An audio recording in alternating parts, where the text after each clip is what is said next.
deux éléments qui me semblent importants. Le premier, c'est une poche qui va vers le boulevard de Strasbourg et qui englobe une partie de ce secteur, parce qu'on est en zone commerciale d'une certaine qualité, et des capacités de mutation. Quand vous sortez du comment dire, du souterrain vers le sud, regardez, vous avez tous en tête, cet arrondi dans lequel il y a des commerces qui sont vraiment décadents, il faut le dire, et oui, c'est pas les commerces les plus beaux de la ville qu'on a, hein. Vous faites 50 mètres et vous rentrez dans le boulevard de Strasbourg, c'est une autre qualité, avec le linéaire qui a été retraité sur la voirie, etc. Bon.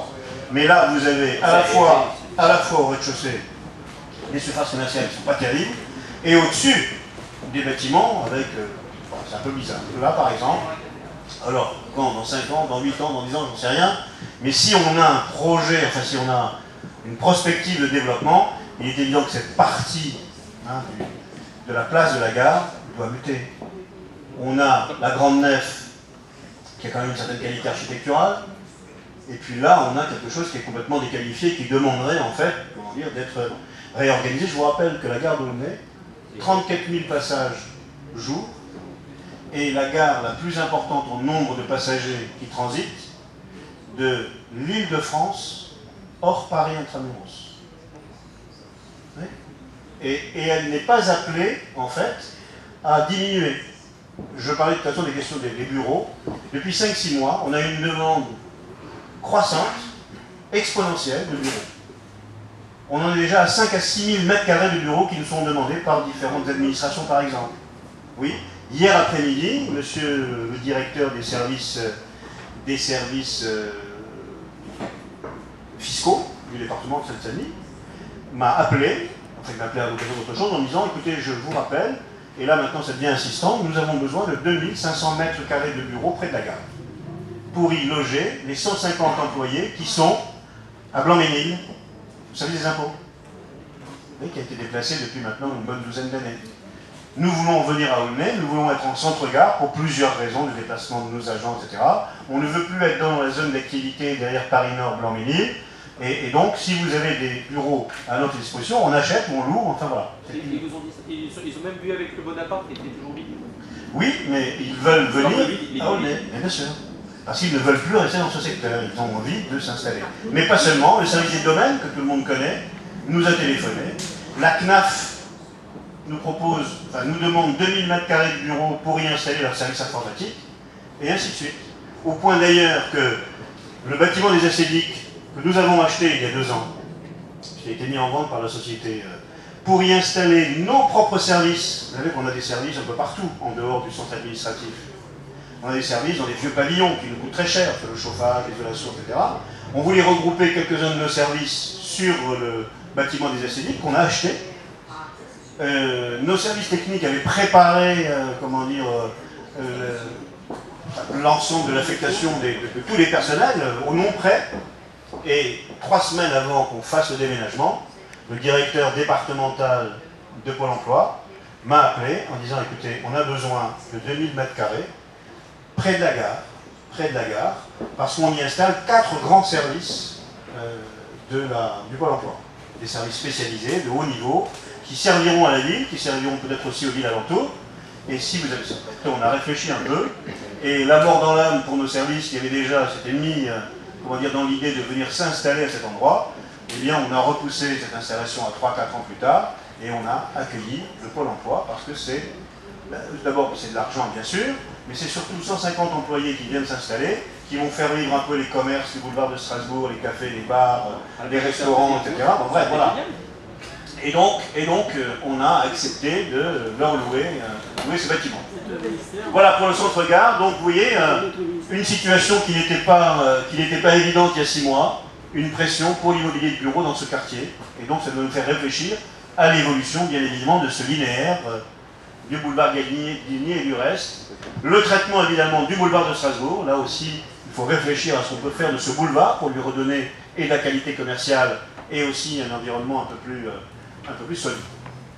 Je passe rapidement, mais c'est tout ce linéaire qui doit être traité. Vous voyez, du côté du rond-point de la Négresse à l'entrée de Blanc-Ménil, il y a là 3 hectares qui sont mutables. C'est la petite zone d'activité, le marchand de moto, l'échappement, Carglass et compagnie. Non, mais ils sont bien, mais il y a des capacités d'installation tout autour, y compris le long de la voie ferrée. Il y a encore 7000 m² derrière, l'endroit où il y a les bases de chantier aujourd'hui, hein, et qui peuvent être en effet mutables, dans lesquels on peut installer des choses qui soient de meilleure qualité que simplement du gravier, des camions, et ainsi de suite. Pour l'instant, c'est le cas. Et donc, sur tous les linéaires, il y a une étude que l'on a relancée pour l'approfondir. L'objectif étant, monsieur, vous nous disiez, qu'est-ce que c'est une concession d'aménagement? Ben là, nous pourrions aller vers une nouvelle concession d'aménagement sur l'ensemble de 6 linéaires, avec une maîtrise aussi du foncier. Pourquoi? Parce que nous arrivons à la fin d'un cycle de 3 ans, alors que nous avons frappé l'ensemble de ce territoire, évidemment, d'interdiction de vente, hein, en faisant, comment dire, un périmètre d'études, que le 31 janvier, ce périmètre d'études va tomber, et que si nous ne déclenchons pas un processus qui permet d'avoir un instrument juridique qui continue à maîtriser le sol, on a des dizaines de personnes qui aujourd'hui sont venues voir M. Chalier et l'élu à l'urbanisme, sont venus voir le service pour nous dire, on arrive à la fin du périmètre, la période du périmètre, on veut vendre, qu'est-ce que vous nous proposez? Qu'est-ce que vous nous dites? C'est bien, d'ailleurs c'est sympa, ils viennent nous voir, et donc il y a urgence maintenant à établir évidemment ce périmètre d'études sous la forme d'une concession d'aménagement qui va mieux contrôler, parce qu'il ne faudrait pas que ici et là à nouveau surgissent des bâtiments, hein, comme des champignons à des endroits qui ne sont pas maîtrisés. La concession d'aménagement va nous permettre, hein, elle est en cours d'étude, nous permettre de maîtriser, comme on l'a fait pour Mitry-Princé, cet endroit qui, vous l'avez vu pour les bureaux, est très très très attractif. Parce qu'on sur les bureaux c'est bien, mais combien? Quelles sont les limites? On met des logements, pas des logements. Qu'est-ce qu'on fait avec le commerce? Tout ça, si on laisse les promoteurs, le marché, en fait, tout contrôler, on peut avoir des choses bien, mais aussi la pire des choses. Et donc, nous sommes en train de travailler une concession d'aménagement sur ce secteur. Pour aller très vite, je terminerai en 10 minutes. Deux quartiers peut-être qui sont, comment dire, l'objet d'attention de la ville. Dans le devenir Chanteloup, Chanteloup doit muter. Hein, c'est beaucoup dégradé, on est sur une entrée de ville pourtant qui est pas mal, avec sur l'avenue Arthur Chevalier, mais on a un coin qui sur le plan commercial, enfin, c'est pas, vous voyez, c'est pas stabilisé, ça n'a pas de caractère, donc tout ça, il faudrait qu'on y réfléchisse. Il y a ce quartier, mais hein, dans les années qui viennent, parce qu'on ne peut pas évidemment tout faire en quelques jours. Mais il y a aussi, je vous dis, le long du linéaire de ce périmètre d'études, de cette concession d'aménagement que nous allons établir, deux poches, le boulevard de Strasbourg, le bout à l'entrée de Blanc-Ménil, mais aussi ce segment qui, du Mont jusqu'à la place Camélina. On a là un traitement possible.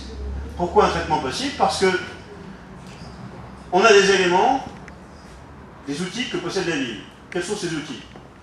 D'abord, Collège du Parc. 1200 élèves, il n'y a pas si longtemps, 1120 encore. Donc un collège énorme, très vieux, à part la qualité architecturale de la façade, tout le reste, pas terrible.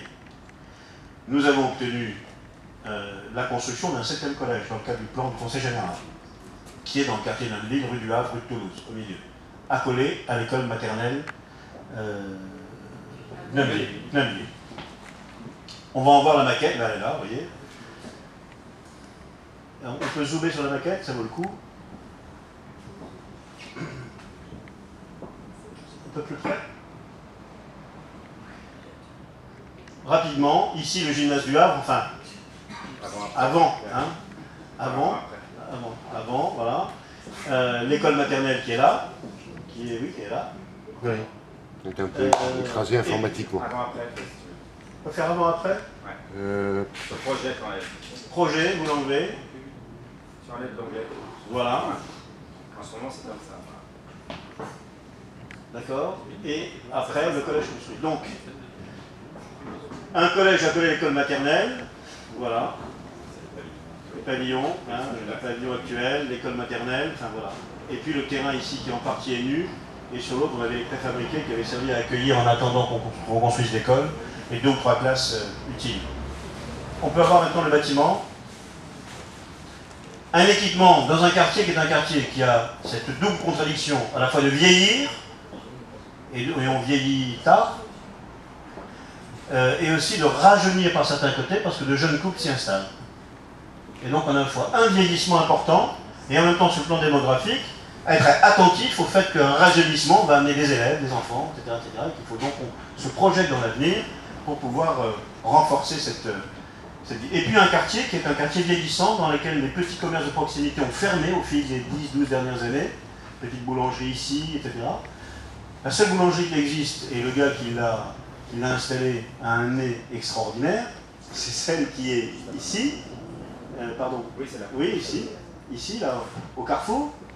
Parce que vous imaginez, quand on aura la population des quelques 600 à 700 collégiens qui seront là, comment les pains au chocolat, les brioches et le reste vont se vendre à la pelle.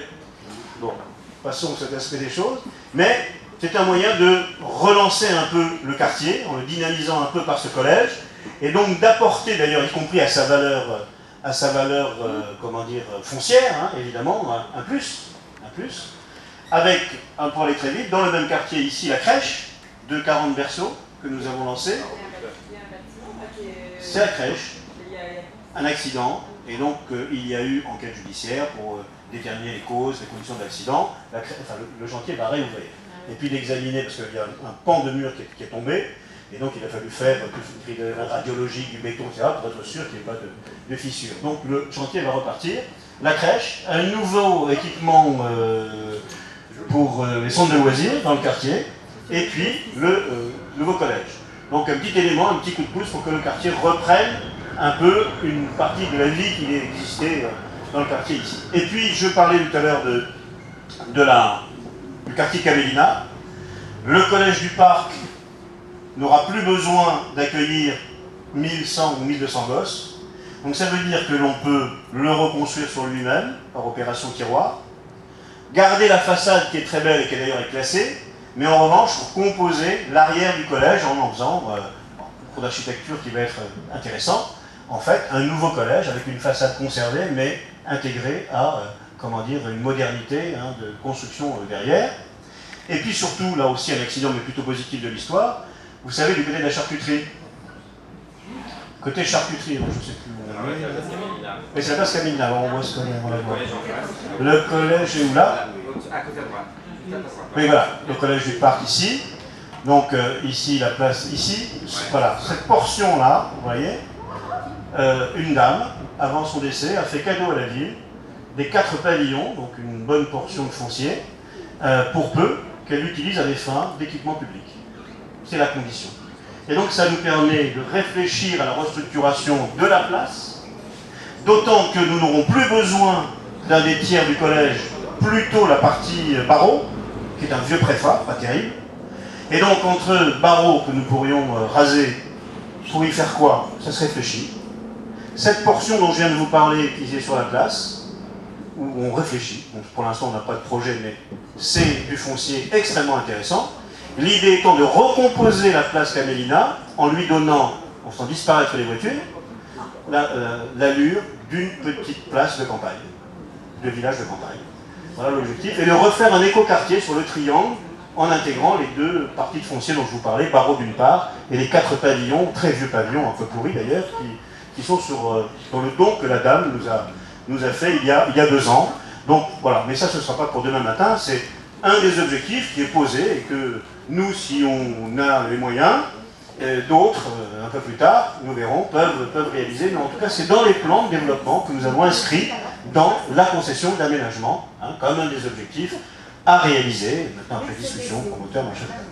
Voilà, je n'irai pas plus loin, bien qu'il y a beaucoup de détails à donner sur tel ou tel aspect des choses, mais vous voyez à peu près globalement comment nous avons essayé de tracer des directions avec une logique qui peut être évidemment discutable, des intentions que nous avons posées qui peuvent être remises en cause, mais dont le fil à plomb, c'est une tentative de maîtrise au minimum ou au maximum, comme on peut l'imaginer, bien sûr. Dans le cas du respect des règles de l'urbanisme, on ne peut pas s'en extraire. C'est aussi des obligations qui s'imposent à une municipalité, mais c'est de contrôler un tant soit peu l'évolution, en fait, de cette ville qui est, encore une fois, inévitable. Ou bien